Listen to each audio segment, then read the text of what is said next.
প্রিয় দেশবাসী, সবাইকে বাংলা নববর্ষ 1432-এর শুভেচ্ছা জানাচ্ছি। শুভ নববর্ষ। পহেলা বৈশাখ আমাদের প্রাণের উৎসব, বাঙালির সার্বজনীন উৎসব। পুরো পৃথিবীতে যেখানে যেখানে বাঙালিরা আছেন, আজ আমাদের সবার আনন্দের দিন, বর্ষবরণের দিন। বাংলা সাল গণনা শুরু হয়েছিল কৃষিকাজের সুবিধার জন্য, ফসলি সন হিসেবে। এখনও এদেশের কৃষকরা বাংলা তারিখের হিসেবেই বীজ বোনেন, ফসল তোলেন। বাংলা নববর্ষের এক অবিচ্ছেদ্য অংশ হালখাতা।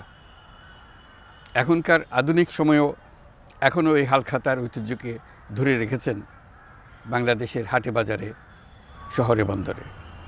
নববর্ষের বৈশাখী মেলায় বাংলাদেশের জেলায় জেলায় উদ্যোক্তারা সারা দেশে ঐতিহ্যবাহী শীতল পাটি, মাটির হাঁড়ি পাতিল, খেলনা, হাত পাখা ইত্যাদি তৈরি করে নিজেদের সৃজনশীলতাকে তুলে ধরেন এই দিনকে উপলক্ষ করে।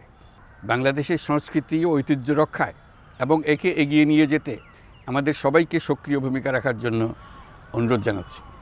আমাদের এইসব ঐতিহ্য যেন আমাদের নিজেদের মধ্যে সীমাবদ্ধ না থাকে, আমাদের সংস্কৃতি যেন আমরা ছড়িয়ে দিতে পারি বিশ্বের দরবারে।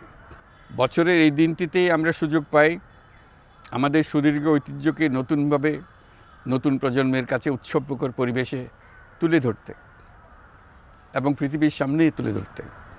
পাহাড় ও সমতলের বিভিন্ন জাতিগোষ্ঠীও চৈত্র সংক্রান্তি ও নববর্ষে এবার বড় পরিসরে উৎসব উদযাপন করছে।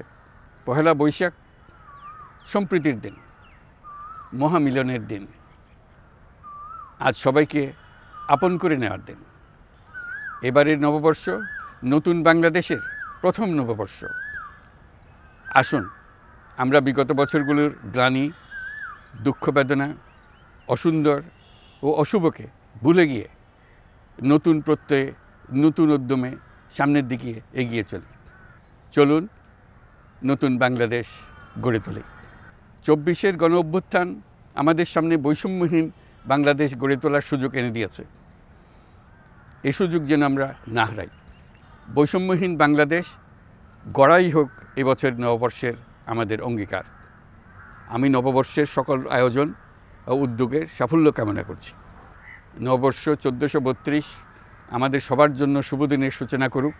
নববর্ষ আমাদের সকলের জন্য নতুন ও গভীর আনন্দের উন্মোচন করুক, এই কামনা করছি। সবাইকে আবারও আমার নববর্ষের শুভেচ্ছা ও সালাম জানাচ্ছি। আসসালামু আলাইকুম। মহান আল্লাহ আমাদের সহায় হন। আল্লাহ হাফিজ।